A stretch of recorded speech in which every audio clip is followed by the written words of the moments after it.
जय श्री कृष्ण। राधे राधे। ओम नमो भगवते वासुदेवाय नमः।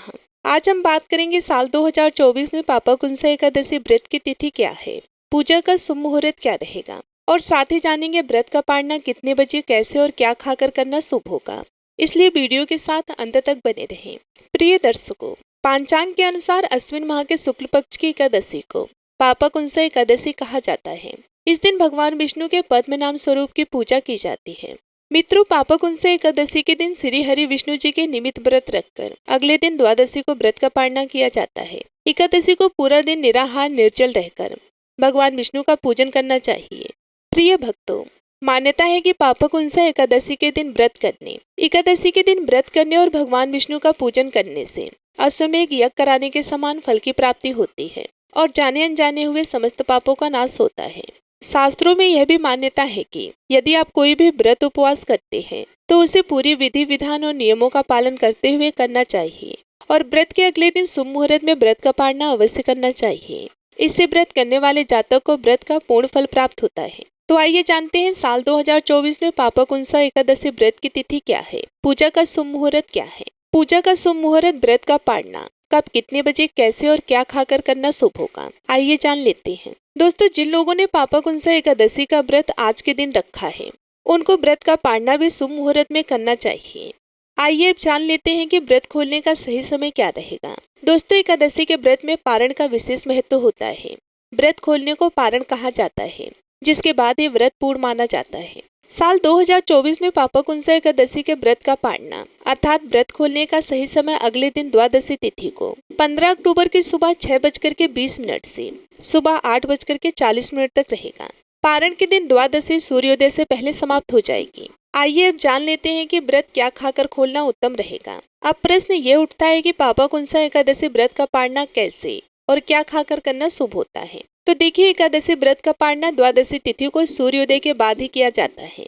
इस दिन शुभ मुहूर्त देखकर पालना करना चाहिए। व्रत के पालना वाले दिन प्रातः काल उठकर सभी कामों से निर्वृत्त हो जाएं और गंगा जल मिले जल से स्नान करें। आप तांबे के लोटे में जल लेकर सूर्यदेव को ओम सूर्याय नमः इस मंत्र का जाप करते हुए अर्घ्य दें। इसके बाद पुनः भगवान विष्णु जी की विधिवत पूजा करें। श्री हरि के लिए भोग तैयार करें और विधिवत उनकी पूजा कर उन्हें भोग लगाएं। आप जरूरतमंद या ब्राह्मणों को भोजन पानी व दान देकर स्वयं भी व्रत खोल लें।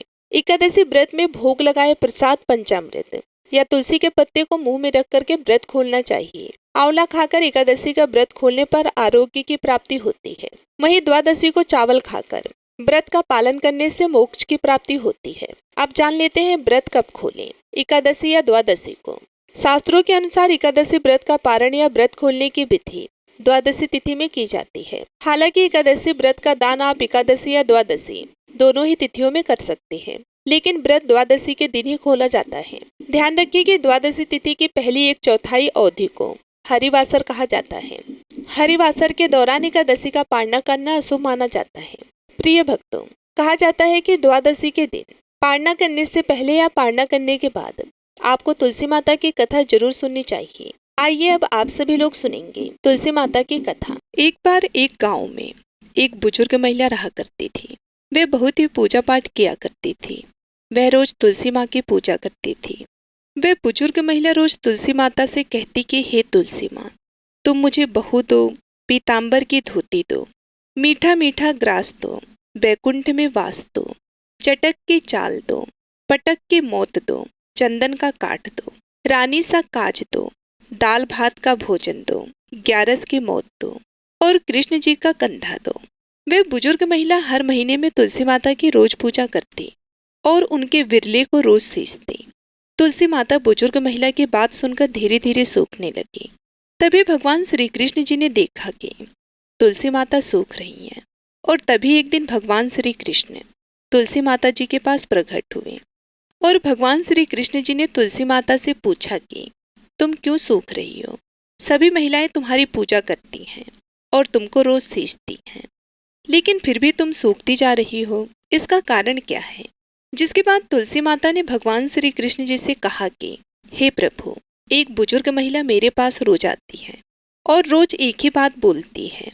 कहती है कि हे तुलसी माता सबकी दाता, मैं तेरा बिरला सींचती हूँ, तुम मुझे बहू दे, पीताम्बर की धोती दे, मीठा मीठा ग्रास दे, बैकुंठ में वास दे, चटक के चाल दे, पटक के मौत दे, चंदन का काट दे, रानी सा रास दे, दाल भात का भोजन दे, 11 के मौत दे और कृष्ण जी का कंधा दे। मैं उस बुजुर्ग महिला की सारी मनोकामनाएं पूरी कर सकती हूँ, लेकिन उसकी एक मनोकामना पूरी नहीं कर सकती।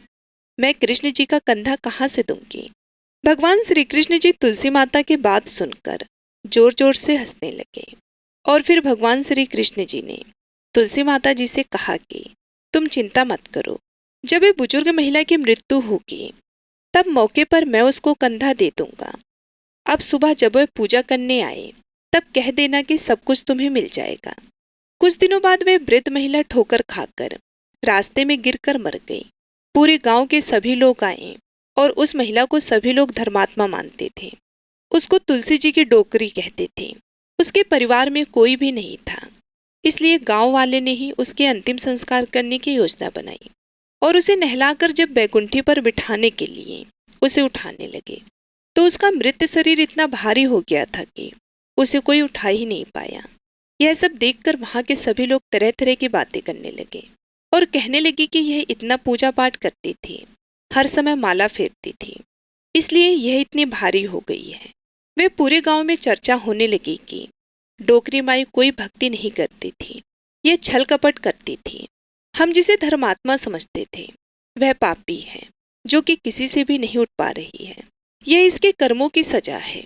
इधर भगवान ने सोचा कि मेरे भक्तों की निंदा हो रही है, इसलिए भगवान ने बूढ़े ब्राह्मण का भेष धारण करके वहां पर आए और वहां पर एक व्यक्ति से पूछने लगे कि यहाँ पर इतनी भीड़ क्यों लगी है, जिससे लोग कहने लगे कि यह डोकरी माई मर गई हैं और पाप इतना था कि जिससे यह उठ नहीं पा रही हैं।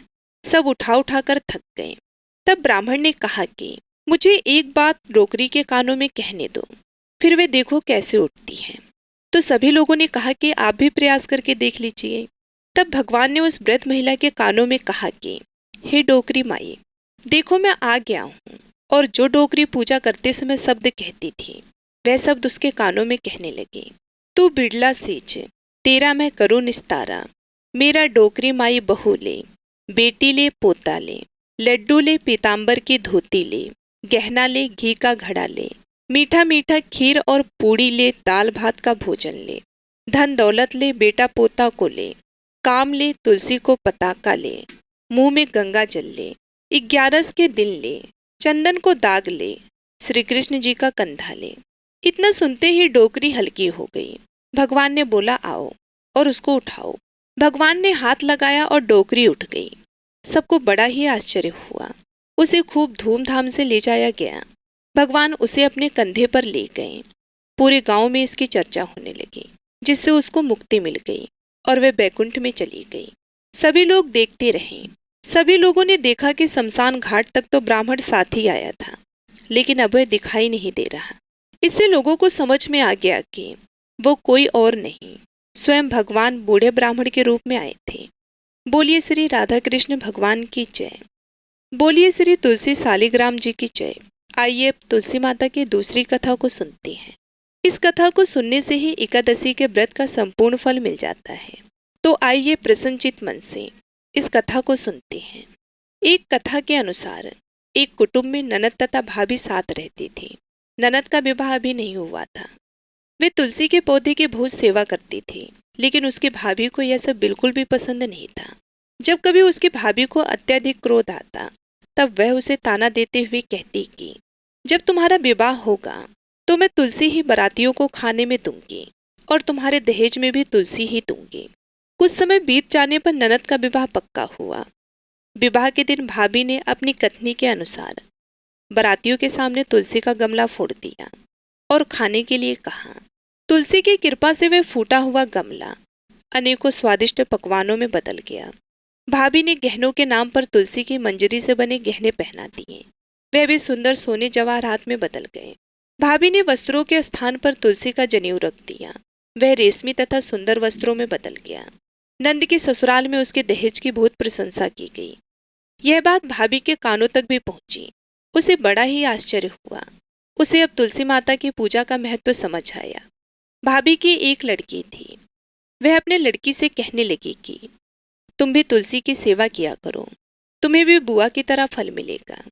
वह जबरदस्ती अपनी बेटी से सेवा करने को कहती, लेकिन लड़की का मन तुलसी सेवा में नहीं लगता था। लड़की के बड़े होने पर उसके विवाह का समय आता है। तब भाभी सोचती है कि जैसा व्यवहार मैंने अपने ननद के साथ किया था वैसा ही मैं अपने लड़की के साथ भी करती हूँ, तो यह भी गहनों से लद जाएगी और बारातियों को खाने में पकवान मिलेंगे, ससुराल में भी इसे बहुत इज्जत मिलेगी। यह सोचकर वह बारातियों के सामने तुलसी का गमला फोड़ देती है, लेकिन इस बार गमले की मिट्टी मिट्टी ही रहती है। मंजरी तथा पत्ते भी अपने रूप में ही रहते हैं। जनेऊ भी अपना रूप नहीं बदलता। सभी लोगों तथा बारातियों द्वारा भाभी की बुराई की जाती है। लड़की के ससुराल वाले भी लड़की की बुराई करते हैं। भाभी कभी ननद को नहीं बुलाती थी। भाई ने सोचा मैं बहन से मिलकर आता हूँ। उसने अपनी पत्नी से कहा और कुछ उपहार बहन के पास ले जाने की बात कही। भाभी ने थैले में ज्वार भर के कहा कि कुछ नहीं है, तुम यही ले जाओ। वह दुखी मन से बहन के पास चल दिया। वह सोचता रहा कि कोई भाई अपनी बहन के घर ज्वार कैसे ले जा सकता है। यह सोचकर वह एक गौशाला के पास रुका और ज्वार का थैला गाय के सामने पलट दिया। तभी गाय पालने वाले ने कहा कि आप गाय के सामने हीरे मोती तथा सोना क्यों डाल रहे हो। यह देखकर भाई को बड़ा ही आश्चर्य हुआ और उसने सभी हीरे मोती तथा सोना वापस अपने थैले में रख लिया। भाई ने सारी बात अपने बहन को बताई और बड़ी खुशी खुशी उसने सारे हीरे मोती और जेवर अपनी बहन को दिए। दोनों भाई बहन एक दूसरे को देखकर अत्यंत प्रसन्न हुए। जैसी कृपा तुलसी माता ने नंद पर की, ऐसी ही कृपा सभी पर करना। बोलिए श्री तुलसी शालिग्राम जी की जय। बोलिए श्री लक्ष्मी नारायण भगवान की जय। जय श्री हरि। आपको यह वीडियो और जानकारी कैसी लगी हमें कमेंट करके जरूर बताएं। वीडियो को ज़्यादा से ज़्यादा लाइक शेयर करें और इसी तरह की वीडियो को देखने के लिए हमारे चैनल को अभी सब्सक्राइब कर लें। बेल आइकन को भी प्रेस करें ताकि आने वाली वीडियोज का नोटिफिकेशन आपको सही समय पर मिल सके। मिलती हूँ मैं आप सभी लोगों से अगले वीडियो में। तब तक के लिए नमस्कार।